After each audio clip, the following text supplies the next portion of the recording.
Hi hello welcome to our channel. ఈరోజు కథ స్నేహమే ఒక బహుమతి. రామాపురం అనే అడవిని సింగం అనే సింహం పాలిస్తూ ఉండేది. దానికి నక్క కాకి అనుచరులుగా ఉండేవి. ఒకరోజు కాకి ఎగురుకుంటూ వచ్చింది.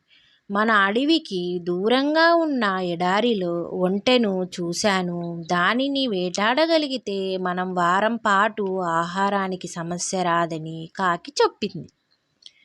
సింహం నక్క బయలుదేరాయి. కానీ ఎడారిలో అడుగు పెట్టగానే అక్కడి వేడికి సింహంకి నక్కకి కాళ్ళు కాలి నడవలేకపోయాయి. దాంతో కాకి ఒంటె దగ్గరికి వెళ్ళి, మిత్రమా, నువ్వు మా రాజు అయిన సింహాన్ని, మంత్రి అయిన నక్కను అడవిలో దించగలవా అని అడిగింది కాకి. దానికి ఒప్పుకున్న ఒంటె సింహాన్ని నక్కను మోసుకుంటూ వాళ్ళ స్థావరానికి తెచ్చింది. దాని మంచితనానికి సింహము బాగా నచ్చి, మిత్రమా, నువ్వు కూడా మాతో పాటు ఇక్కడే ఉండు అంది సింహం ఒంటెతో. ఉన్నపలంగా తీసుకున్న ఈ నిర్ణయాన్ని నక్కకు కాకికి బొత్తిగా నచ్చలేదు. అవి ఒక ఉపాయం చేశాయి. మహారాజా, కాళ్ళు కాలడం వల్ల మీరు ఇప్పట్లో వేటాడలేరు.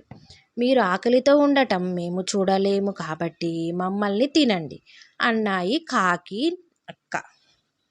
అది విన్న ఒంటె, వాళ్ళని వదిలేయి రాజా, నన్ను చంపితే మీ ముగ్గురికి వారం పాటు ఆహారం కాగలను అంటూ ముందుకొచ్చింది ఒంటె.